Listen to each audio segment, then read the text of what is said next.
Hey guys, this is Anthony Morganti from AnthonyMorganti.com. You know, about a month ago, I did a video review on an Aperlite YH700 flash. That's this flash right here. I was pleasantly surprised how well received that review was, and I received a lot of emails from folks that actually purchased the flash, and they thanked me, telling me how much they enjoy the flash and think it was a great value at less than $50 from Amazon. Now, I thought I'd look at another flash in their lineup. They actually have three flashes in their lineup. They have this YH400, they have a YH500, which I don't have here, and a YH700, which is this flash right here. Now, all three flashes do similar things, and we'll talk about the similar things first. First of all, the build quality on all three flashes is excellent. I mentioned that in the first video, and by the way, there'll be a link in the description below if you want to watch the first video where I talk about this YH400 flash. So they're all built really well. They have very strong plastic, very sturdy. Really, I'm very impressed with the build quality of the flashes. Also, all three of them will shoot in manual mode. So they will go from full power to 1/128th of a power in 1/3 increments. So very, standard kind of manual mode for a flash. They also have what they call a repeat mode, which I mentioned I don't think most people would use too much. That is, let's say you're in a totally dark room and you put your camera on bulb or shutter open, so the shutter is always open. The flash acts kind of like a strobe light, and you could code into the flash how many times it will flash and the frequency of the flash. And let's say you had a rubber ball or a ping pong ball and you would just throw it, let's say bounce it off the table, you would, because your shutter is stuck open in a totally dark room and the flash is acting like a strobe light, you'll get that study of that ball flying through space. You've probably seen many types of images like that. The other mode it has is a slave mode. It's really a master slave mode. All three flashes have this. It's a slave mode, S1 or S2 they call it. If you're using all manual flashes, you could use S1. And all you have to do is you have to make sure that the slaves are in line of sight of that master flash.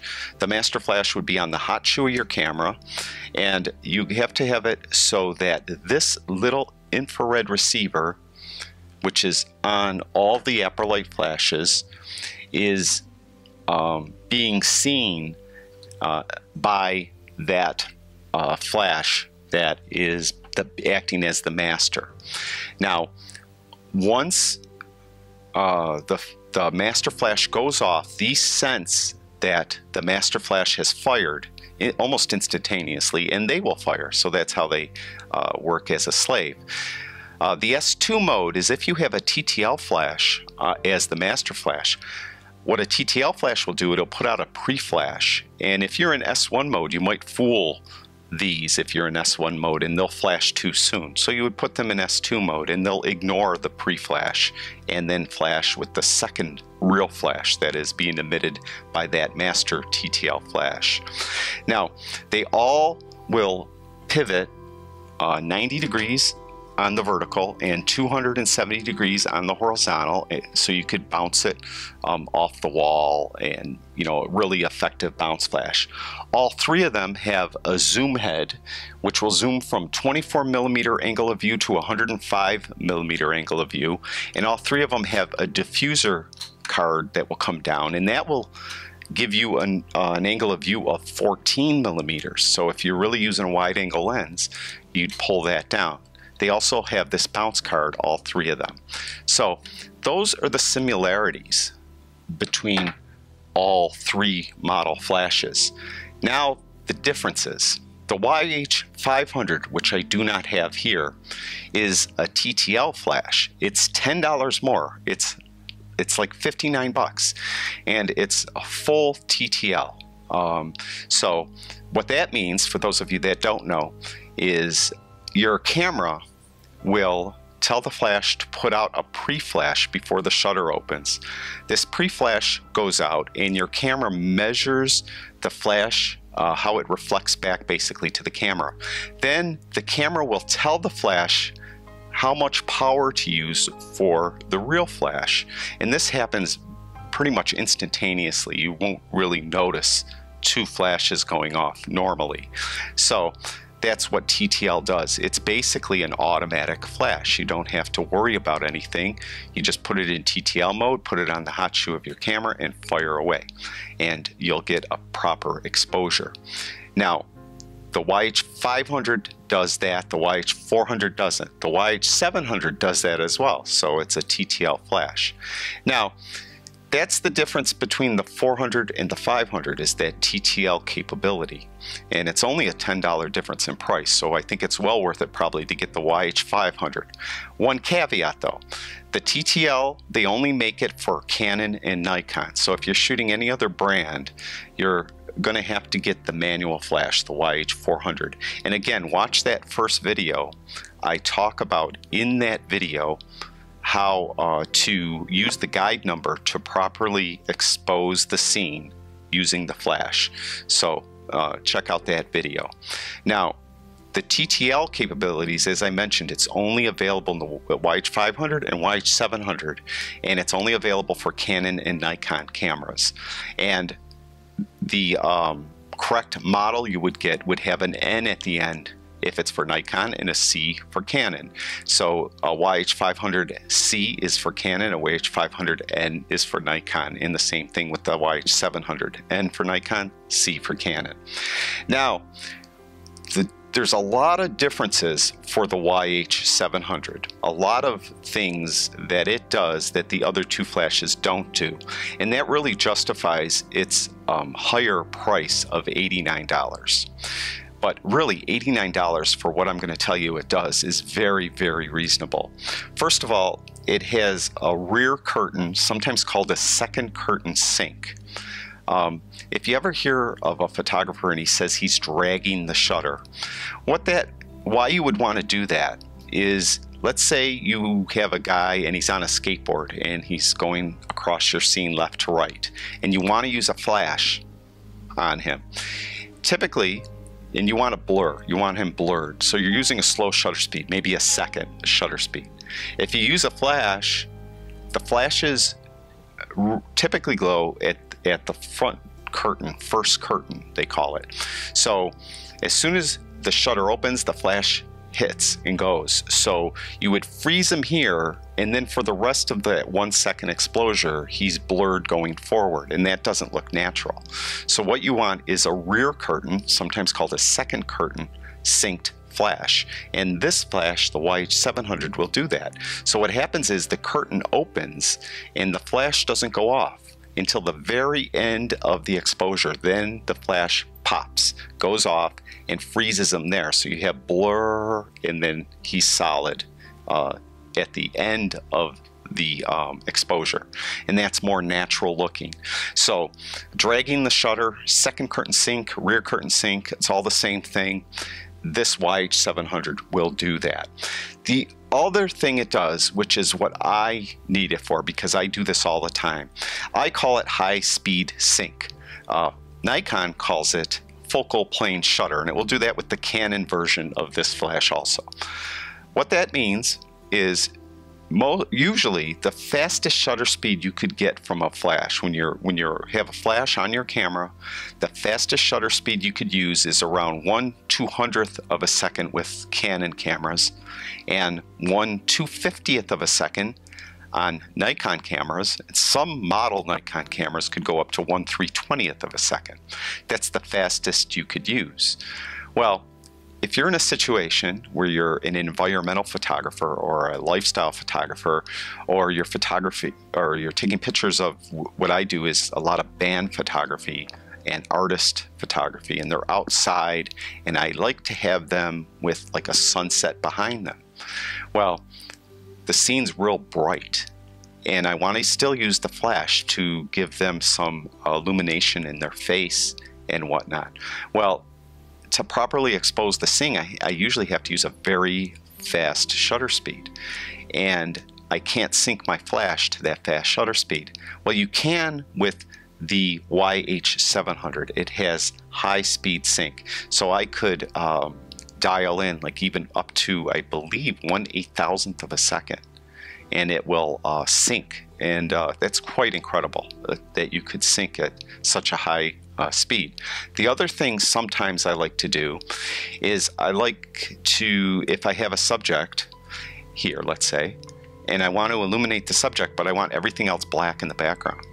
So I will use a really small aperture, fast shutter speed. So I'm really, if the flash didn't go off, everything would be black.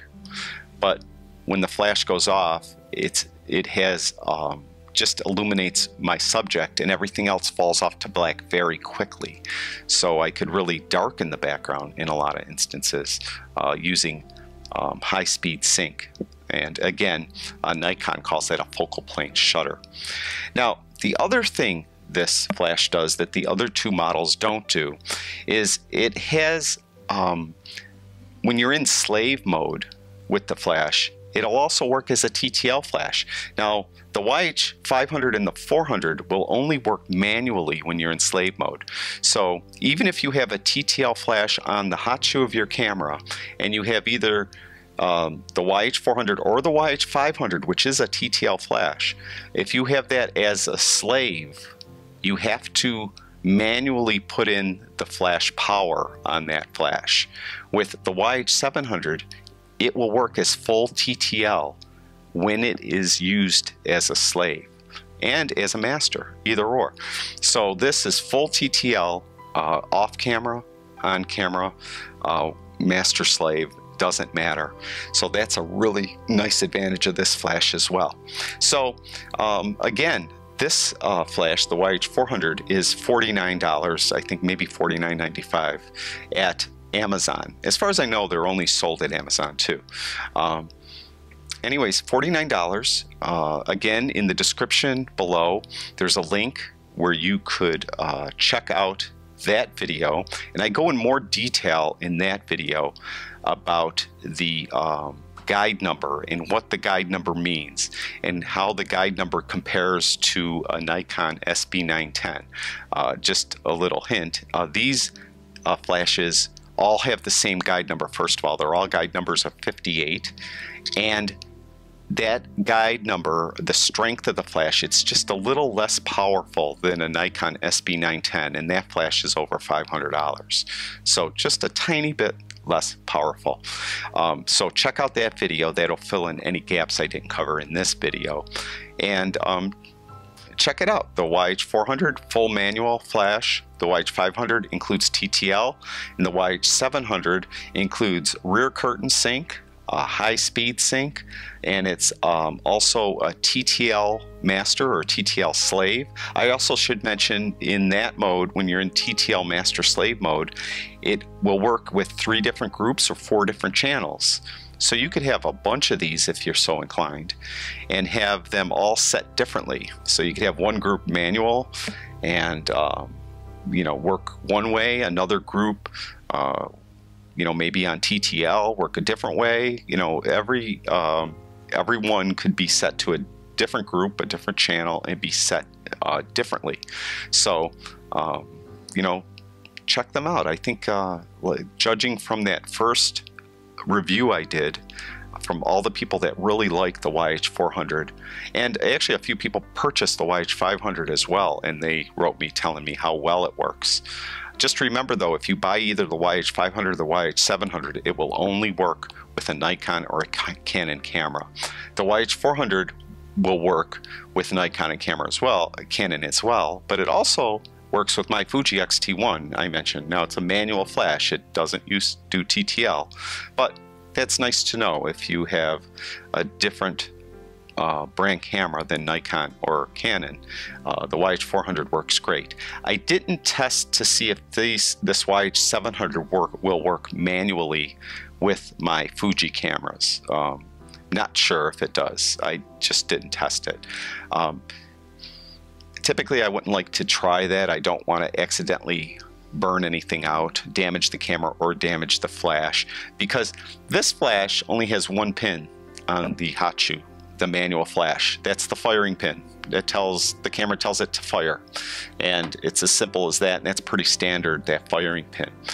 These TTL flashes have a number of pins, and I don't know what all those other pins do, and I don't want to damage the camera or the flash, so I didn't try it out. So that's it for this video review. Again, if you have any questions at all, you guys could always leave them in the comment section below. I don't always see them for some reason, but if I see them, I will definitely answer any comments or concerns you have. You could always email me. I'm not going to say my email address. I'm not sure why I won't, but you could go to my website, and on the right hand side there's all contact info on how you could get a hold of me over there. So if you have any questions or concerns, I'd like to thank everyone that watches my videos. I truly do appreciate it. That's it. I'll talk to you guys soon.